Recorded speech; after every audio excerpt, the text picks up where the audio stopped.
Hello mga Katden lovers and Katden followers, narito na ang ilan sa pinakapositibong balita patungkol kay Alden Richards and Catherine Bernardo na magpapasaya sa lahat. But before that, if you haven't subscribed yet to my YouTube channel, please don't forget to like, share, and subscribe at hit po na rin ang notification bell for more showbiz updates. Of course, bago tayo magpatuloy sa ating updates for today's video, nais ko po muna magpasalamat sa lahat po ng mga legit viewers, subscribers, tang lahat ng mga legit na nagmamahal at sumusubaybay, palagian po sa ating mga updates. Maraming salamat po sa inyong panonood. And for today's video, ito na pag-usapan natin kasi talaga namang katulad po ng ina-update ko po sa inyo, ay talagang sinulit po ni Catherine Bernardo, Alden Richards ang kanila pong huling mall tour dito po sa Dubai. Although medyo malungkot po no sa part nating lahat kasi feeling po ng ilang mga Katden fans, parang ito na raw yung huling ayuda. Pero sa nakikita ko, parang ito pa lang yung simula, no? At nakita po natin talaga na sinulit ni Alden, ni Catherine, ni Mama Mi, ni Mama Ten, ang lahat ng grupo po at crew and staff na kasama po nila sa Dubai.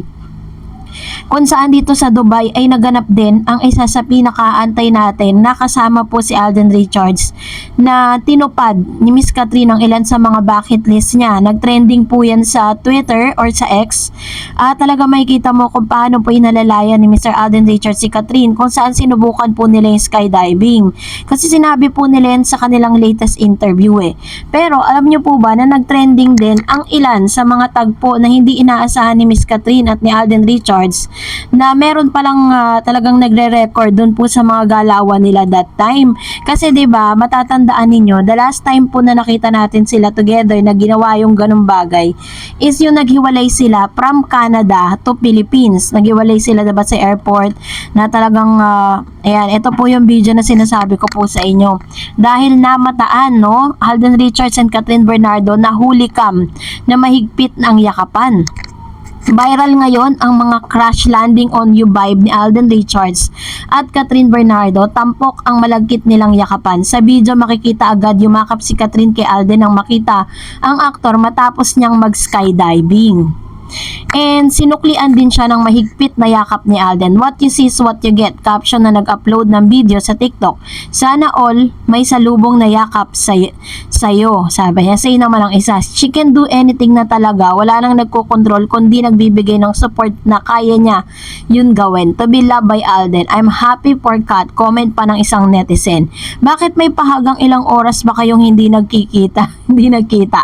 React naman ng isa pang fan. Nitong lang last December ay umabot sa 1.4 billion ang kinita ng pelikula nilang Hello Love Again worldwide. And that is really the remarkable na talagang never po na parang hindi ko pa po nakikita na pwede po yan na ma-break ng isang pelikula lang. Only Alden Richards and Catherine Bernardo will do that.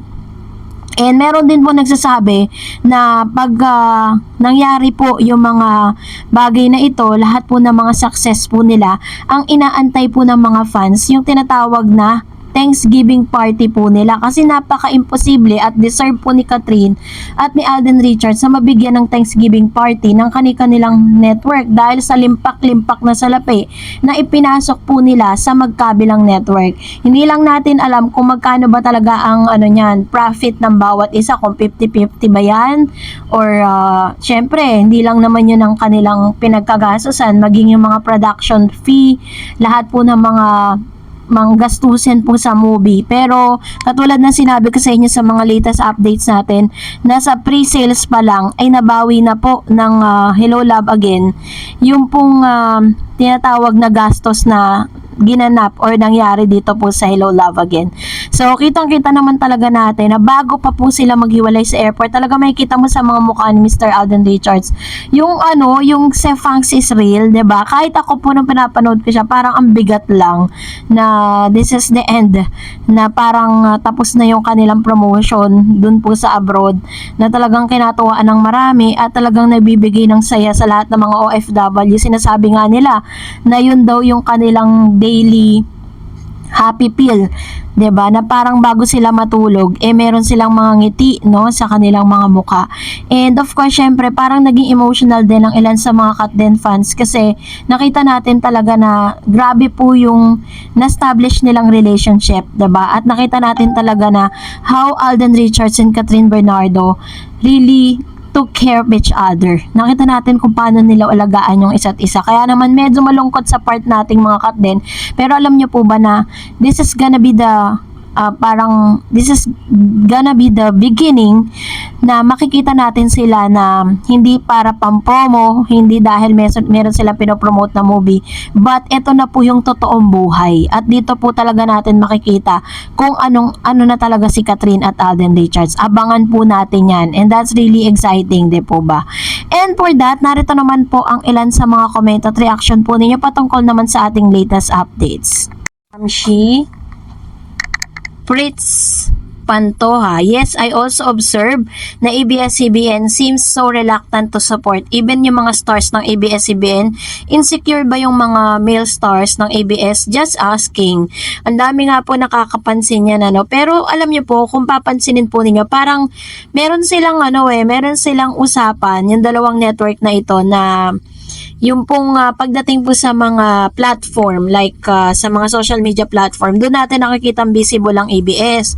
Pero pagdating naman sa Free TV, ang GMA ang gumagawa nun. So, yun po yung akin napansin. At nakita ko naman nag-e-effort din po talaga ang ABS sa pagpopromote ng movie po ng Katden. Kung papansin niyo, most of the time kapag po nag-abroad itong si Catherine at si Alden Richards, ang pumupunta po doon na reporter po nila si MJ Felipe.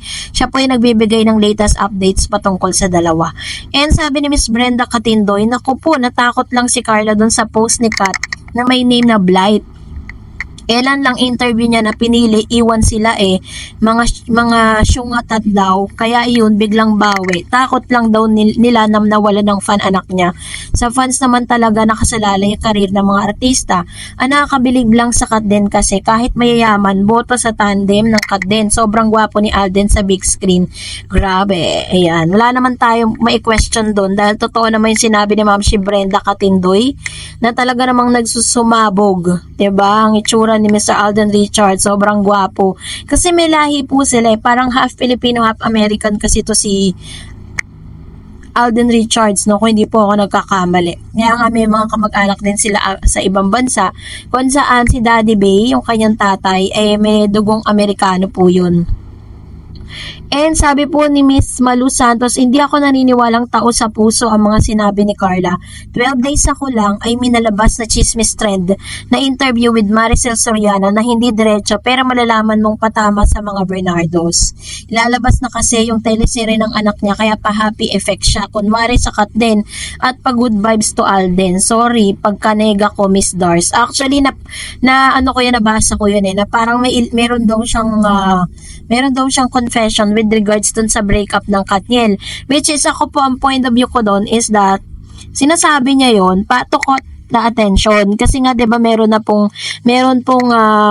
meron programa or meron pong teleseryeng ilalabas yung anak niya na incognito. Na sabi nga ng iba, kala daw nila ang title Impacto, yun pala Incognito. So natawa talaga ako dun sa comment na yun. But anyways, so yun po yung nakikita ko. And ayoko rin naman pong mag-spread ng toxicity, no. Siguro maniwala na lang talaga tayo sa sinabi ni Carla na happy siya.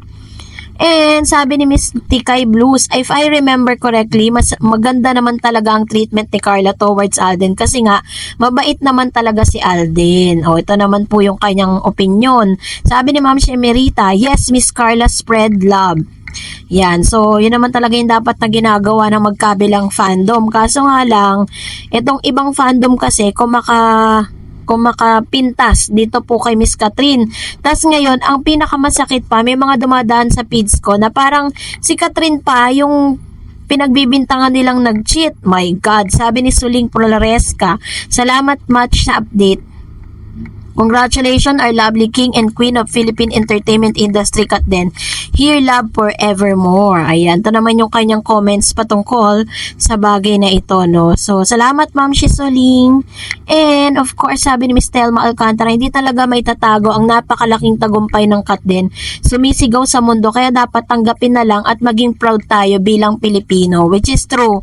'Di ba? Dapat lahat tayo proud kasi kung sa totoo lang, parang nag-unite kasi, or ito yung unity ng mga Pilipino. Totoo talaga na kapag nag-unite ang lahat ng Pilipino abroad, maging dito sa Pilipinas, magkakaroon ng magandang resulta. Here it comes. Nakita po natin sa magandang result na inilabas po ng Hello Love Again. And that's it for today. For more videos and updates, please don't forget to like and subscribe. And please don't forget to follow my Facebook page, Dar Eds TV. God bless everyone!